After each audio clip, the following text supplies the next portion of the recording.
तुलसी विवाह क्यों होता है? तुलसी विवाह बेटा इसलिए होता है कि इसके ऊपर एक छोटी सी कथा है, पूरी सुनो तो समझ में आएगा। जालंधर और वृंदा पति पत्नी थे। जालंधर समुद्र का बहुत बड़ा राजा था। जालंधर एक राक्षस भी था और वो सभी देवताओं को परेशान करता था। सभी देवता उससे परेशान थे। जालंधर का उत्पन्न जब हुआ था तो वो स्वयं शिव के द्वारा ही उसकी उत्पत्ति बताई गई है। अब जालंधर की पत्नी का नाम था वृंदा। वृंदा और तुलसी दोनों एक ही हैं। तुलसी का नाम पहले वृंदा था। वृंदावन जो है, वृंदावन, वन मतलब बाग बगीचा जो होते हैं, पेड़ पौधे होते हैं, वो वन में होते हैं, वन उसे कहते हैं। वहां तुलसी का वन है तो वृंदावन कहते हैं, क्योंकि वृंदा तुलसी जी का ही नाम था, इसलिए उसका नाम क्या है? वृंदावन। अब देखिए, वृंदा किसकी पत्नी थी? जालंधर की। जालंधर की पत्नी वृंदा थी। अब जब जालंधर ने सभी को परेशान किया, सभी लोग, सभी देवता आदि सब परेशान थे, तो जालंधर का वध करने के लिए सभी देवताओं ने विष्णु जी से विनती की। विष्णु जी गए, विष्णु भगवान गए और जा करके जालंधर को, सभी देवताओं ने युद्ध किया जालंधर से। सभी देवता जब हार गए तो जालंधर को जीतने के लिए, जालंधर का वध करने के लिए सभी देवताओं ने वृंदा की तपस्या भंग की थी। क्यों? क्योंकि जालंधर को पत्नी जो थी जालंधर की, वो पतिव्रता थी, और पतिव्रता पत्नी जिसके पास होती है उसके कारण उसका वध नहीं किया जा सकता था। जालंधर ऐसा व्यक्ति था। जालंधर की पत्नी ने पूजा की, अनुष्ठान किया और कहा कि तुम युद्ध करने जाओ और यहाँ पर मैं तुम्हारे लिए पूजा करती हूँ, इसलिए तुम युद्ध में विजयी होगे। जालंधर युद्ध करने के लिए गया और इधर वृंदा ने पूजा करनी शुरू कर दी। पूजा की, अनुष्ठान किया। जब पूजा कर रही थी, तप में बैठी थी, ध्यान लगा रही थी, उसी समय विष्णु भगवान आए रूप बदल के, जिन्होंने जालंधर का ही रूप रखा और पहुंच के किसके पास में? वृंदा के पास। और वृंदा के पास जैसे ही पहुंचे तो वृंदा अपनी पूजा से खड़ी हो गई और पूजा बीच में ही छोड़ दी।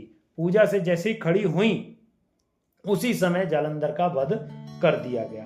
अब जालंधर का वध हो गया और जो विष्णु भगवान रूप बदल के जालंधर का रूप बना के आए थे वो वहीं खड़े थे। इतने में जालंधर का वध हुआ और वृंदा जैसे ही खड़ी हुई है पूजा पे से, तो जालंधर का सिर काट करके उनके सामने गिर गया। उनके सामने गिरा। जब जालंधर का वध होते हुए देख लिया तो वृंदा तुरंत पूछने लगी, तुम कौन हो? तो विष्णु भगवान अपने रूप में आए। तब वृंदा बोली कि मैं तुम्हारी पूजा करती थी, मैं तुम्हें इतना कुछ मानती थी और तुमने जो है मेरे पति का वध करवा दिया। इसलिए स्वयं वृंदा ने किसे? भगवान को श्राप दिया, विष्णु भगवान को, कि तुम पत्थर के हो जाओगे, तुम पत्थर के हो जाओगे। तब से शालिग्राम की पूजा होने लगी। शालिग्राम पत्थर के वो हो गए भगवान। अब पत्थर के भगवान हो गए, भगवान को श्राप तो स्वीकार हो गया। लेकिन वृंदा से सभी देवताओं ने जब विनती की कि ये इन्हें ऐसे पत्थर के मत बनाओ, इनसे सृष्टि चलेगी, इनसे सारी चीजें होंगी, इनके सब पूछते हैं, क्षमा कर दो इन्हें। तो वृंदा ने क्षमा तो कर दिया, परंतु वापस अपने रूप में जैसे ही भगवान आए तो वृंदा ने अपने आप को अग्नि प्रज्वलित करके और उसमें अपने आप को भस्म कर दिया। अपने अग्नि प्रज्वलित करके भस्म कर दिया।